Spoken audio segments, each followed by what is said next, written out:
মিথ্যে কেস দিয়ে বিজেপি কর্মীদের আটকানো যায় না, যাবে না। পুলিশ দেখিয়ে গুন্ডা দেখিয়ে ভয় দেখানো যায় না, যাবে না। দিকে দিকে হিন্দুদের উপর অত্যাচার হচ্ছে কেন মুখ্যমন্ত্রী জবাব দাও। দিকে দিকে হিন্দুদের উপর অত্যাচার হচ্ছে কেন পুলিশ তুমি জবাব দাও। জবাব তুমি দিতে হবে, জবাব তুমি দিতে হবে। মানছি না, মানবো না। হিন্দুদেরকে অপমান করলো কেন মুখ্যমন্ত্রী মমতা ব্যানার্জি জবাব দাও। তোমার জয় কি? জয় শ্রীরাম, জয় শ্রীরাম। নরেন্দ্র মোদী হিন্দুদের উপর অত্যাচার মানছি না, মানবো না, মানছি না, মানবো না।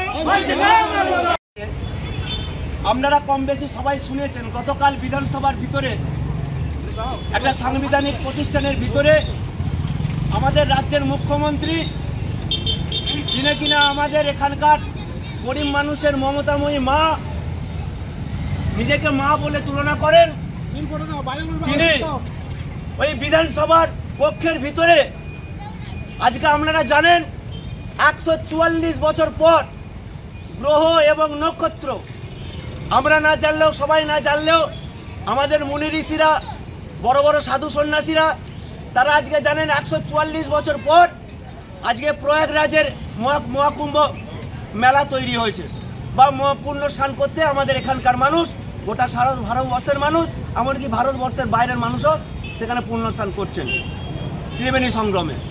তো সেই জায়গায় ওই মহাকুম্ভের কিছু একটা ঘটনায় অবশ্যই যে কোনো মৃত্যু দুঃখজনক, সেই মৃত্যুকে নিয়ে আজকের পশ্চিমবাংলার মুখ্যমন্ত্রী এমনভাবে রাজনীতি করছে, সেই মহাকুম্ভকে আজকে আমাদের হিন্দুদের একটা পীঠস্থান বা পুণ্যস্থান, সেই পুণ্যস্থানকে, মহাকুম্ভকে আজকে উনি মৃত্যু কুম্ভ বলে আখ্যা দিচ্ছেন।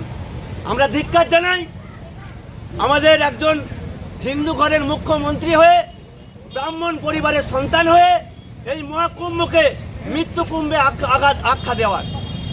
এই জায়গায় শুধুমাত্র বিজেপির কর্মীরা ওখানে পুণ্যস্নান করতে যায়নি, ওখানে পুণ্যস্থানে তৃণমূল যাচ্ছে, বিজেপি যাচ্ছে, সিপিএম যাচ্ছে, এমনকি আমার সংখ্যালঘু ভাই বোনেরাও কিন্তু পুণ্যস্থানে যাচ্ছে। তো সেই জায়গায় আমাদের লজ্জা বোধ করে যে আমরা কোন রাজ্যে বাস করছি, সেই রাজ্যের মুখ্যমন্ত্রী আজকে ওইরকম একটা পুণ্যস্থান, পীঠস্থানকে মৃত্যু কুম্ভ বলে আখ্যা দিলেন। আজ তারই প্রতিবাদে রাজ্য ও জেলা নেতৃত্বের সূচি অনুযায়ী আমরা ইন্দাস মন্ডল 2 এর পক্ষ থেকে একটা পথ অবরোধ এবং বিক্ষোভ কর্মসূচি নিয়েছিলাম। তা সেই জায়গা থেকে আমি এই শাসপুর বাজারের প্রত্যেকটি দোকানদার এবং পথচলতি মানুষ এবং শাসপুর গ্রামের যে কজন মানুষ এই শাসপুর তেমাতায় উপস্থিত আছেন, আমি প্রত্যেককে জানাতে চাই, এবং আমার হিন্দু মা বোনেরা, হিন্দু ভাই বোনেরা, হিন্দু কাকা কাকিমারা, সর্বোপরি সংখ্যালঘু যারা আছেন, তাদেরকেও আমার তরফ থেকে, আমাদের বিজেপির পক্ষ থেকে গৈরিক অভিনন্দন জানাই। একটা কথাই বলবো, বিজেপি তোষণের রাজনীতি করে না, বিজেপি সাম্প্রদায়িক রাজনীতি করে না। এর প্রমাণ আপনারা প্রত্যেক দিন টিভির পর্দায়, মোবাইলের ক্যামেরায়, সব জায়গায় দেখতে পাচ্ছেন।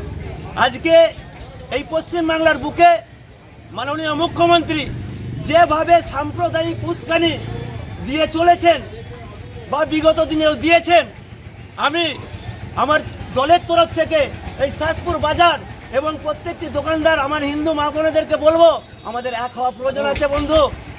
আমরা যদি এক হতে না পারি, আজকে মুখ্যমন্ত্রী যেদিকে নিয়ে যাচ্ছে, এটাকে বাংলাদেশ বানিয়ে ছাড়বে, এটা পশ্চিমবাংলা থাকবে না, ভারতবর্ষ থেকে বার করে নিয়ে যে বাংলাদেশের সঙ্গে সংযুক্তকরণ করবে। তাই আমি আমার বক্তব্য দীর্ঘায়ু করতে চাই না, আমার বক্তব্য এখানেই শেষ করে আজকে আমার পার্টির প্রোগ্রাম, আমাদের বিজেপি পার্টির প্রোগ্রাম, আমাদের দলীয় প্রোগ্রাম, আমরা এখানেই কর্মবিরতি রাখছি।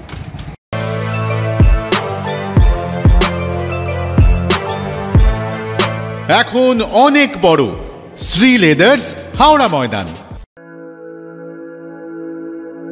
আপনি কি জটিল কিছু সমস্যায় ভুগছেন, সমাধান পেতে চান? যোগাযোগ করুন প্রখ্যাত জ্যোতিষ ও তান্ত্রিক মনসারাম ভট্টাচার্যের কন্যা মনসা কন্যার সাথে। প্রখ্যাত জ্যোতিষ ও তান্ত্রিক মনসা কন্যা হাওড়া জানবাড়ি ও হাতিবাগানের নিজস্ব মন্দিরেও বসেন। যোগাযোগ 9830106967 আর 9239655323।